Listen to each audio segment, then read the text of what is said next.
weeks. Earlier this month, he was arrested by paramilitary forces on corruption charges.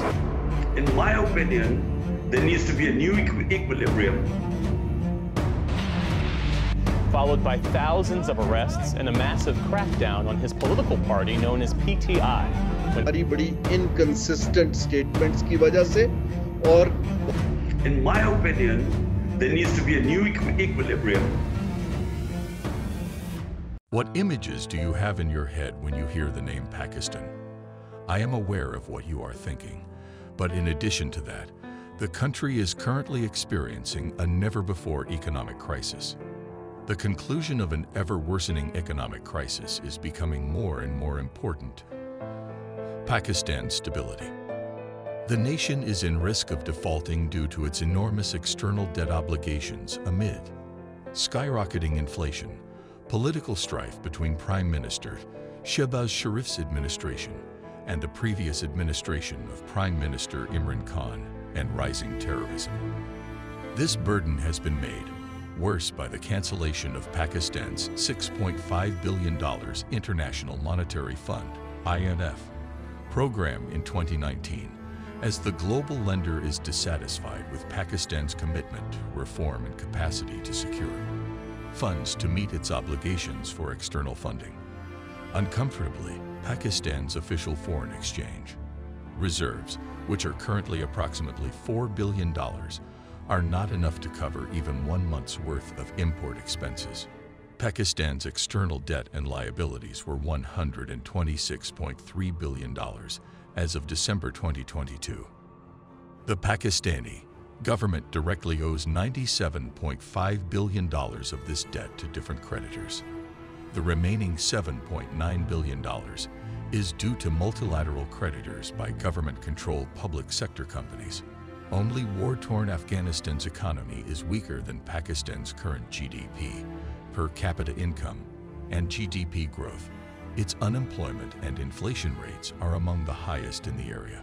Pakistan was ranked 161st out of 185 nations in the 2022 Human Development Index, which evaluates a nation's accomplishments across 3 fundamental areas: health, education, and living conditions. In other words, Pakistan is one of the 25 nations with the lowest levels of human development worldwide. You must be thinking, these creditors, who are they? Multilateral debt, Paris Club debt, private and commercial loans, and Chinese debt are the 4 main categories under which Pakistan's creditors can be divided. Multilateral debt. Pakistan owes multilateral organizations around $45 billion in debt, which is a significant portion of its total debt. The World Bank, $18 billion, Asian Development Bank, $15 billion, and IMF, $7.6 billion, are Islamabad's 3 largest multilateral borrowers. Both the Asian Infrastructure Investment Bank and the Islamic Development Bank have minor debts with Pakistan. Paris Club debt. The Paris Club, a consortium of 22 large creditors, is owed $8.5 billion by Pakistan. This debt, which is primarily owed to Japan, Germany, France, and the United States, is due over a 40-year period at a rate of less than 1%. Private and commercial loans. Pakistan has $7.8 billion worth of private debt, the majority of which is in the form of private bonds like worldwide Sukuk bonds and Eurobonds. Some of this debt was just acquired by issuing Eurobonds with terms of 5, 10, and 30 years and interest rates ranging from 6% for 5 years to 8.87% for 30 years. Pakistan raised $2 billion in the previous fiscal year. Pakistan currently has approximately $7 billion in foreign commercial loans, and by the conclusion of the current fiscal year, that amount is anticipated to rise to nearly $9 billion. Pakistan owes Chinese financial institutions a large portion of its commercial loan portfolio, since Pakistan has returned a significant portion of its non-Chinese commercial institution loans. Chinese debt. China owes Pakistan over $27 billion in debt. This includes about $10 billion in bilateral debt, $6.2 billion in loans from China to Pakistani public sector companies, and about $7 billion in loans from China for commercial purposes.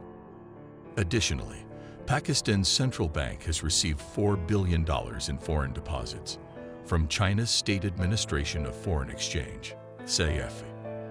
The 20-year maturity duration of the bilateral debt is on favorable conditions.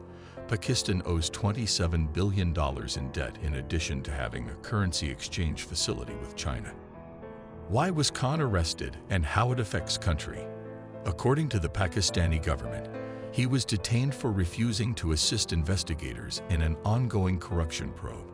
The claim in the case is that Mr. Khan accepted land as payment for political favor while he was the Prime Minister.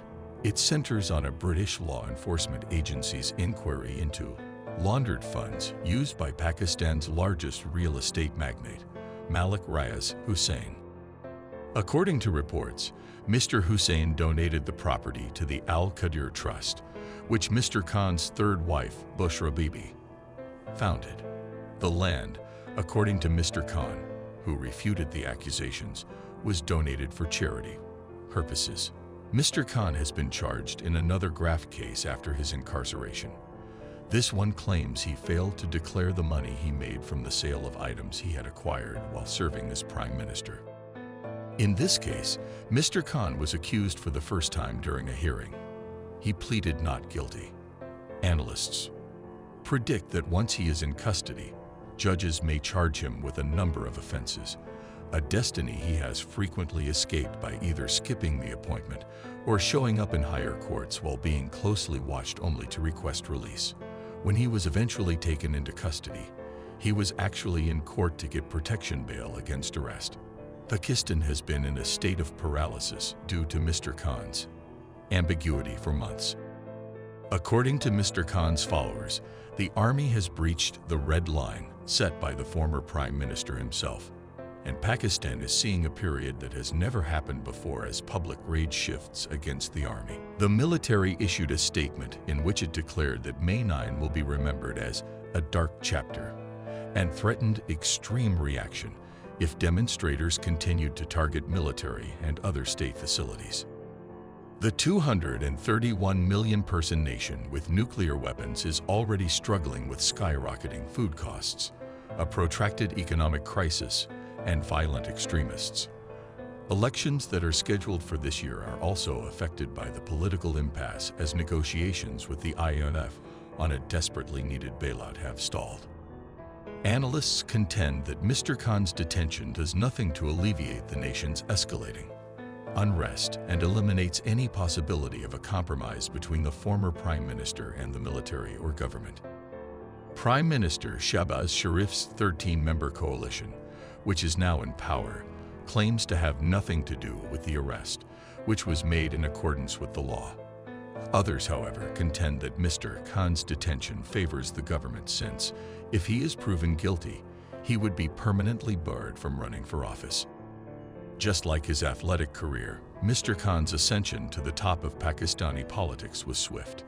Even as he competed for the top position in the nation, he was able to reinvent himself from a playboy cricketing star to a religious politician.